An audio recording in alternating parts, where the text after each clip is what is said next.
Welcome to the D Post Sports Extra. I'm Ed Owens, here joined by John Werner, a veteran of 32 years at the Waco Trib and beat writer for the Baylor Bears. How are you doing, John? I'm doing great. Thanks for having me, Ed. Thanks for joining us. We're here to talk a little Baylor football, and I guess if we can jump right into it with last year's success. Baylor's coming in as the defending champions. First time they're defending that Big 12 title. Were you surprised, as someone who's covered this team, to see Baylor do what they did last year? Yeah, just a little bit, because they went 10-3. Robert Griffin III's final year there in 2011. They went 8-5 in 2012. Now, I didn't expect quite this jump last year, although coming in, the team was very confident that they could contend for the title.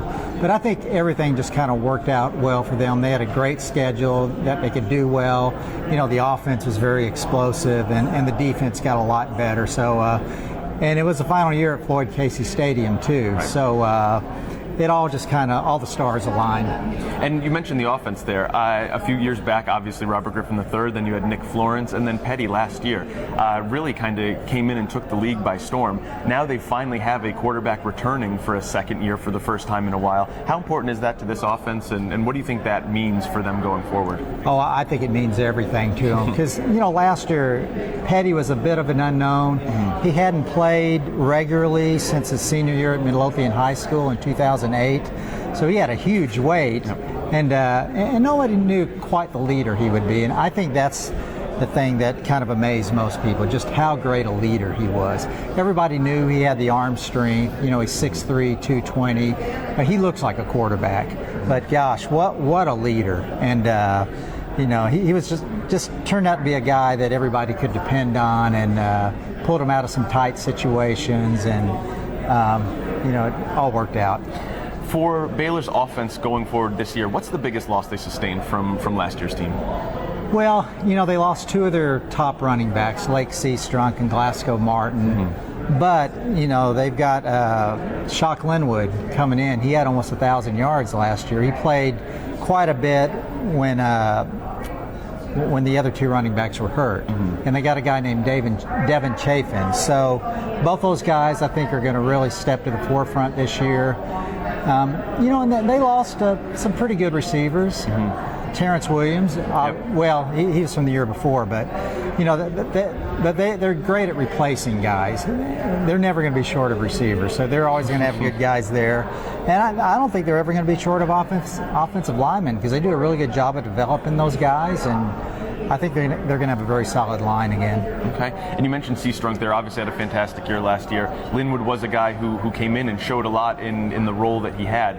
But as Coach Briles said yesterday, he had mentioned that maybe couldn't handle that workload. He got beat up a little bit. They have to be smarter in the way that they use him. Do you see a running back by committee, or do you think Linwood can kind of step up and shoulder more of a... Yeah, I think he's going to be the lead guy, but I think Devin Chafin's going to get a lot of carries. He's a big, kind of tough, rugged guy who can carry some load. And they got a younger guy named Johnny Jefferson, who's a fast guy who's got some breakaway speed. So I think you'll see him in there.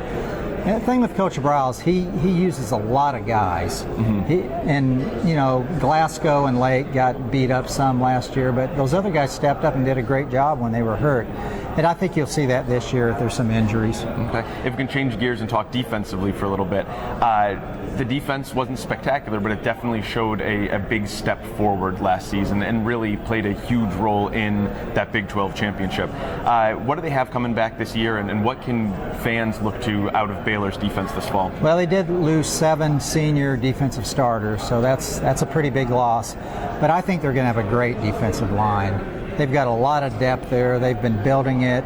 They've got a guy, defensive end named Sean Oakman, who they brought up to these media days, 6'9", about 280 or so. I think he's going to be a beast. They got another guy named Jamal Palmer, another defensive end. They got some very solid defensive tackles. They've got Bryce Hager back at linebacker. Mm-hmm. He's an all Big 12 guy. It's really the secondary where their youth is. They lost 4 senior cornerbacks. So they're really counting on the defensive line to put pressure on people to maybe kind of cover up some areas. Okay.